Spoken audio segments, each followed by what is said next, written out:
When we are climbing at high altitude, we absolutely depend on our stoves because we need to melt a lot of snow every day to produce water to drink. The OmniFuel stove is dependable and it burns just about any kind of fuel, such as LP gas, white gas, petrol, gasoline, kerosene, paraffin, diesel and even aviation fuel, which makes it easy to travel with even in remote places. Once you've filled the fuel bottle up to maximum, this line, you attach the pump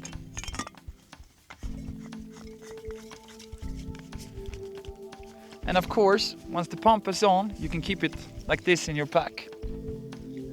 When I'm going to use it, I attach the hose. This screw swivels, so I don't have to turn the whole thing like this. Wait a minute. Thomas has been lighting the OmniFuel for hundreds of times.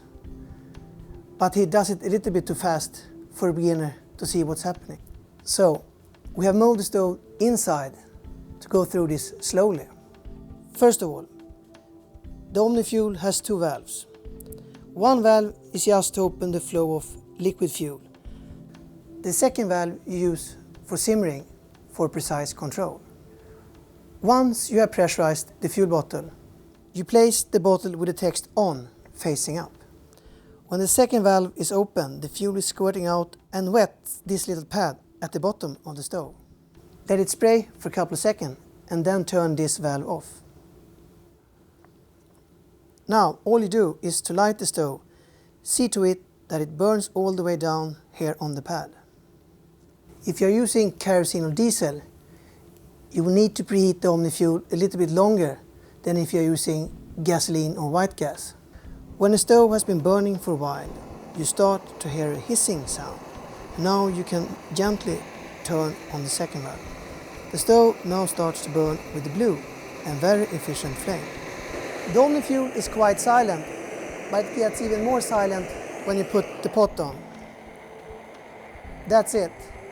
Now back to Thomas. To turn the stove off, simply flip the fuel bottle over. Don't turn the valves off yet, because if you do so, there will still be fuel left in the hose. It takes about 60 seconds for the fuel in the hose to burn. So wait until the flame dies and then you turn the valves off.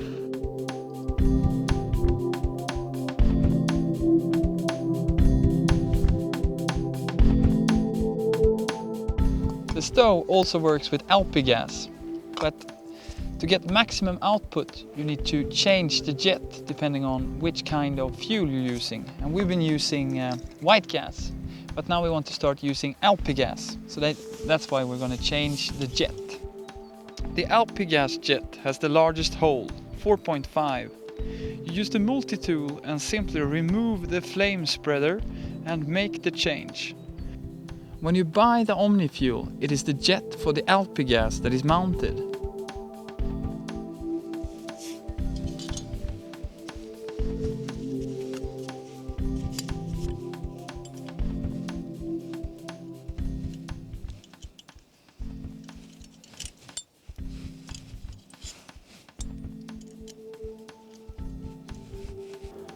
Attach the valve onto the gas cartridge.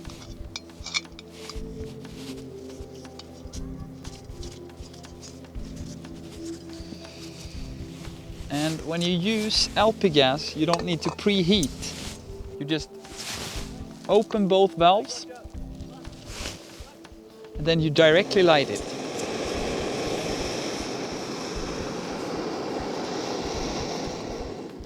When you turn it off, make sure that you close both valves and then you remove the gas cartridge. One of the advantages with this stove is that it's very rugged and that you can do the maintenance yourself if it's necessary. One thing that you need to do regularly is to clean the jet nipple, then use the multi-tool. You need to clean the jet more often if you're using kerosene or diesel. Another thing, this small brass cone opens when you pump and lets the air in and closes to prevent the fuel to get out. If this cone gets stuck, the pump will leak. This is extremely rare, but if it happens, just take it out and put it back inside. The O-ring goes in first. Then it works again. Then, if you haven't used your stove for a long time, this leather gasket might dry up. You'll notice this when the pumping is ineffective and you cannot build up a pressure. There is no need to replace it, just grease it up and it will work again.